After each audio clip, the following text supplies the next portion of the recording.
जय श्री राम भक्तों।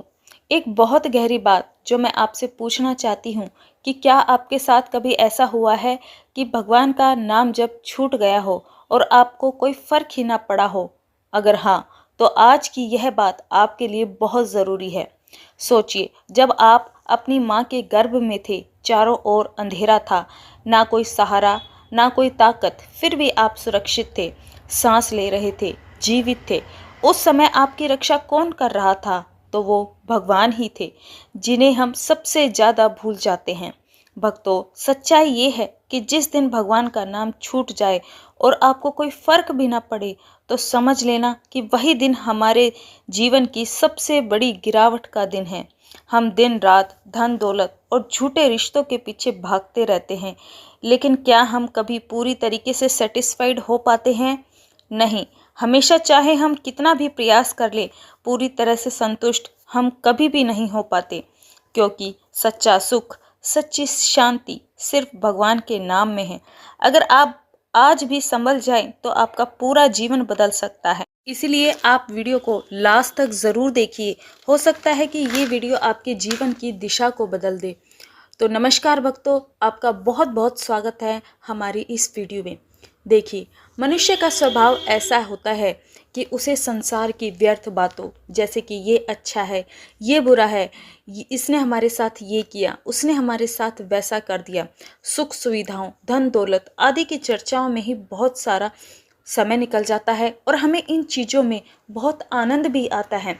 लेकिन अगर यही आनंद, यही रुचि थोड़ा सा भी हम भगवान के नाम जप और भजन में लगा दें, तो हमारे जीवन में बहुत बड़ा परिवर्तन आ सकता है। क्योंकि सच्चाई ये है कि भगवान का नाम ही हमें सच्चा सुख और शांति दे सकता है। भगवान के नाम के अलावा संसार में ऐसी कोई वस्तु या कोई भी ऐसा रिश्ता नहीं है जो हमें सच्ची शांति दे सके, लेकिन हम उसे भूलकर बाहरी चीज़ों में ही उलझे रहते हैं। ज़रा एक बात को आप ध्यान से सोचिए। जब हम अपनी माँ के गर्भ में थे, चारों तरफ अंधेरा था, गर्मी और कठिन परिस्थिति थी, हम कुछ भी नहीं कर सकते थे, फिर भी हम सुरक्षित थे। उस समय हमारी रक्षा कौन कर रहा था? हमें सांस कौन दे रहा था? हमारे जीवन की जिम्मेदारी कौन उठा रहा था? ये सब भगवान ही कर रहे थे। उस समय हम भगवान से प्रार्थना कर रहे थे कि हे भगवान, हमें इस कठिन परिस्थिति से बाहर निकालिए। हम बाहर आके अवश्य ही आपका भजन करेंगे, हम ये संकल्प लेते हैं। लेकिन जैसे ही हम इस संसार में आए, हम सब कुछ भूल गए। हमें अपने बचपन की ही बातें याद नहीं रहती, तो गर्भ में किए हुए संकल्प कैसे याद रहेंगे? और जब इसी जन्म की बातें भी हमें याद नहीं रहती, तो पिछले जन्मों का स्मरण कैसे होगा? इसलिए ये समझना चाहिए कि हमने पहले भी भजन करने का संकल्प लिए होगा, तभी हम इस जीवन में आए, लेकिन हम उसे भूल गए। अब यदि इस जीवन में भी हमारा मन भगवान के भजन से दूर हो रहा है या नाम जप में रुचि कम हो रही है, पहले जैसा उत्साह नहीं हो रहा, तो ये एक चेतावनी है। हमें तुरंत संभल जाना चाहिए, क्योंकि यह मनुष्य जीवन बहुत ही दुर्लभ है। शास्त्रों में और देवताओं के द्वारा इसकी अत्यंत महिमा गाई गई है, क्योंकि यह मनुष्य देह देवताओं के लिए भी दुर्लभ है, क्योंकि उनके पास भोग तो बहुत है, लेकिन वो भगवान का नाम जप नहीं कर सकते। ये केवल और केवल मनुष्य देह में ही संभव है। इसलिए हमें सब कुछ भूल कर भगवान का भजन करना चाहिए। और जबकि हम दिन रात धन कमाने, सुख सुविधाएं जुटाने, झूठे रिश्तों में ही उलझे रहते हैं और यही सोचते हैं कि यही हमारे जीवन का लक्ष्य है, लेकिन यही हमारी सबसे बड़ी भूल है। भोगों का आनंद तो मनुष्य और पशु दोनों को मिलता है। अंतर सिर्फ इतना है कि वस्तुएं अलग अलग है, लेकिन अनुभव एक जैसा ही होता है। तो फिर मनुष्य जीवन की विशेषता ही क्या है?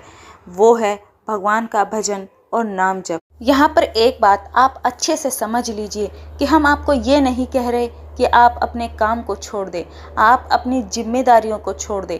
आप अपने घर, नौकरी, व्यापार सभी कार्य पूरी मेहनत और ईमानदारी से करें, लेकिन जितना महत्व आप संसार को देते हैं, उसका थोड़ा सा अंश भगवान को भी दीजिए। अगर आप ऐसा करेंगे तो एक दिन आप अपने इष्ट भगवान का अनुभव भी कर सकते हैं। जैसे आप अपने प्रियजनों को देखते हैं ना, और ऐसे ही आप भगवान को भी देख सकते हैं। और ये बात बिल्कुल सत्य है, लेकिन इसके लिए नाम जप में स्थिरता और श्रद्धा चाहिए। अब सबसे महत्वपूर्ण बात, अगर आपका नाम जब छूट जाए और आपको कोई फर्क ही ना पड़े, अंदर से कोई बेचैनी ही ना हो, तो ये बहुत ही चिंताजनक विषय है। इसका मतलब है कि हमारा मन अभी भी संसार में ही फंसा हुआ है और अभी भी शुद्ध नहीं हुआ। जितना हमारा अंतःकरण शुद्ध होगा, उतना ही भगवान का स्मरण स्वाभाविक रूप से होने लगेगा। मनुष्य के पास सबसे बड़ी शक्ति है चिंतन। हम जो सोचते हैं, हम धीरे धीरे वही बन जाते हैं। धीरे धीरे हमारा स्वभाव ही हमारा जीवन बन जाता है। यदि हम डर का चिंतन करेंगे तो डर बढ़ता जाएगा, क्रोध का चिंतन करेंगे तो क्रोध बढ़ेगा, विषयों का चिंतन करेंगे तो मन उन्हीं में उलझा रहेगा। लेकिन यदि हम भगवान का चिंतन करेंगे, नाम स्मरण करेंगे, तो हमारा मन भी भगवान में लगने लगेगा और इसका प्रभाव हमारे मन और शरीर दोनों पर पड़ता है। जैसे जैसे हम नाम जप अपने जीवन में बढ़ाते जाएंगे तो हमारे जीवन में शांति और पवित्रता आने लगेगी। पर समस्या ये है कि हमारा मन अपने आप संसार की ओर भागता है। ये हमारी गलती नहीं है, बल्कि ये हमारी पुरानी आदत है जो जन्मों जन्मों से बनी हुई है। इसलिए इसे छोड़ना मुश्किल हो सकता है, लेकिन नामुमकिन नहीं। इसलिए इसे बदलने के लिए हमें अभ्यास करना होगा। चाहे मन लगे या ना लगे, हमें भगवान का नाम जप करते रहना है। शुरुआत में मन बार बार भटकेगा, लेकिन हमें हार नहीं माननी है। बार बार उसे वापस भगवान के नाम में लगाना है। याद रखिए, जैसे हम दुनिया की हर चीज़ अभ्यास से सीखते हैं, वैसे नाम जप भी अभ्यास से ही आता है। अभ्यास से संस्कार बनते हैं, संस्कार से स्वभाव बनता है और स्वभाव से ही हमारा पूरा जीवन बनता है।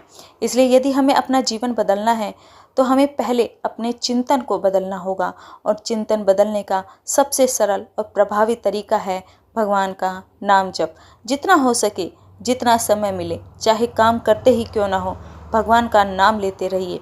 धीरे धीरे यही अभ्यास आपकी आदत बन जाएगा और फिर यही आपका स्वभाव बन जाएगा। और जब आपका स्वभाव बदल जाएगा, तब जीवन अपने आप बदल जाएगा। तो आप सभी से हाथ जोड़कर प्रार्थना है कि अधिक से अधिक भगवान का नाम जप करें, भजन करें और अपने जीवन को सफल बनाएं। यही सच्चा सुख है, यही सच्ची शांति है और यही जीवन का परम लक्ष्य है। अगर आप सभी को ये वीडियो अच्छी लगी तो वीडियो को लाइक, शेयर और चैनल को सब्सक्राइब करें। नाम जप से जुड़ा हुआ कोई भी आपके पास अनुभव है तो कमेंट के ज़रिए या फिर ईमेल के ज़रिए हमें ज़रूर बताएं। हम उसे अपनी वीडियो में प्रकाशित करेंगे और लोगों को ज़्यादा से ज़्यादा नाम जप के प्रति प्रेरित कर सकेंगे। तो फिर चलिए मिलते हैं अपनी अगली वीडियो में। तब तक के लिए नमस्कार, धन्यवाद। आप सभी का दिन शुभ और मंगलमय हो।